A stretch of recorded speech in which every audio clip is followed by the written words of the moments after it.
Hey everybody. So I'm making these videos to share some flash fiction from Just YA, because the key is that we want these to be short stories that we can, or flash fiction stories under 1,000 words that we can read in our class and with our students in one class period. Or if students just have a little bit of free time and they want to explore some new stories and new authors, this is a great book to do that. So this is from the Just Love section of Just YA, and this is fiction. The title of it is Bittersweet by Kennedy S. Miller. So I'm going to read. You can just sit back and enjoy, follow along if you have the book at home, or you can actually, remember, this is online. This is at Open OK State, Just YA. You can download this for free. You can read it at the same time. Print copies, any of that. It's open education resource. It's totally great. But you can get a paperback too if you want. Okay, I'm going to read. Laura's arms wrapped around, did I say the title? Bittersweet. Laura's arms wrapped around her torso as if they were the only things preventing her insides from spilling out into the pristine white tiles that covered her mother's kitchen. Ingredients for cupcakes covered the stone counter island above her, seemingly forgotten as she leaned her head forward on her knees.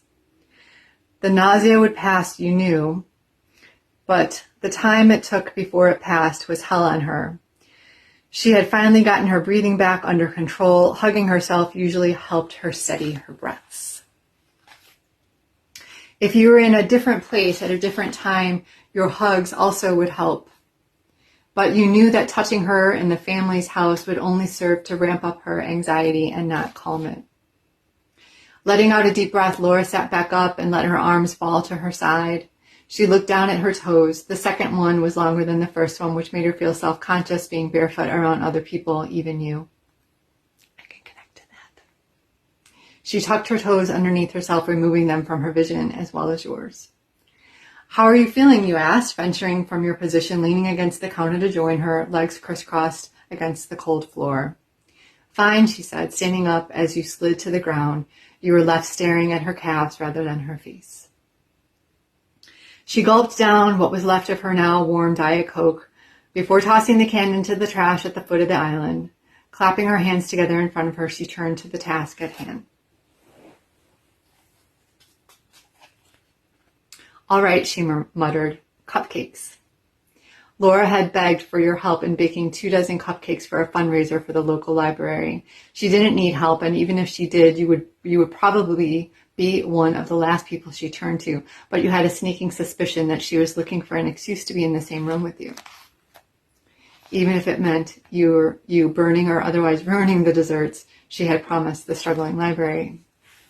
Laura's apartment only had a stove and no oven, and your oven could fit 6 cookies or cupcakes at the most.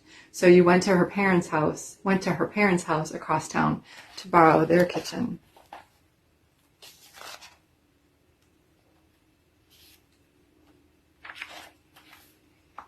Her parents were home, despite Laura's belief otherwise. When she referred to you as her friend rather than her girlfriend in front of them, despite telling you months back she had told them the truth that you had fallen silent, when they left the kitchen, the two of you had a hushed argument. You said you told them, you whispered, the moment her parents were out of the earshot. You said they loved that I was your girlfriend and they couldn't wait to have us over for dinner.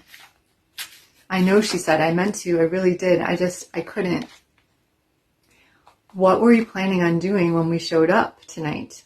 Why did you even invite me? Evidently, she hadn't expected her parents to be home or to return at any point in the evening. They told me they were going to a dinner party to celebrate their friend's promotion. At that point, you said something along the lines of being tired of feeling like a dirty secret and wanting to be with someone who was proud to call you their girlfriend and partner. You hadn't exactly told her that you wanted to break up. Clearly, though, she filled in the blanks because she immediately slipped down to the ground, her breathing panicked. Now you didn't speak as you began making cupcakes. While she focused on whisking the dry ingredients together, you focused on mixing the wet ingredients together in a separate bowl. Checking the eggs was always your favorite part. You loved the feel of the fragile eggshell crumbling in your hands after the egg slipped out of the bowl.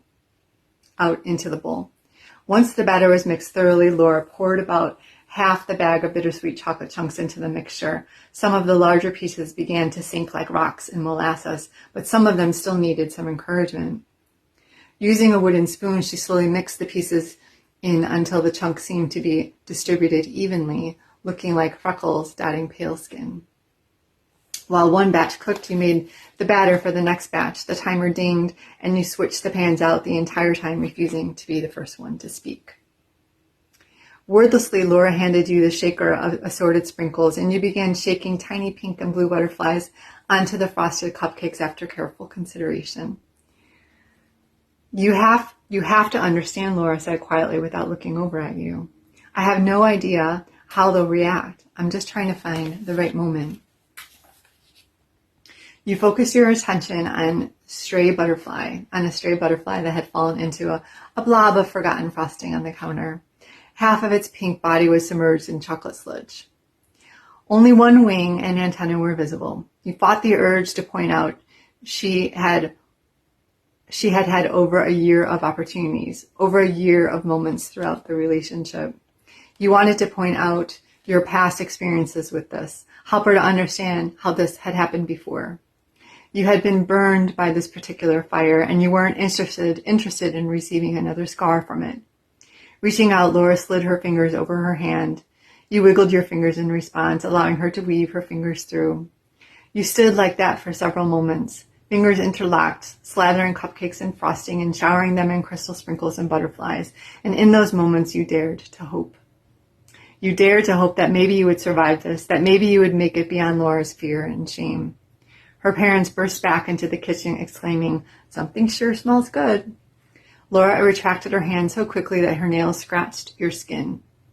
You tried to ignore the tears that pricked your eyes as Laura laughed and offered a cupcake to each of her parents. Without looking over at her, you stuck your finger out and pushed the butterfly completely into the blob of frosting, submerging it and hiding it from view.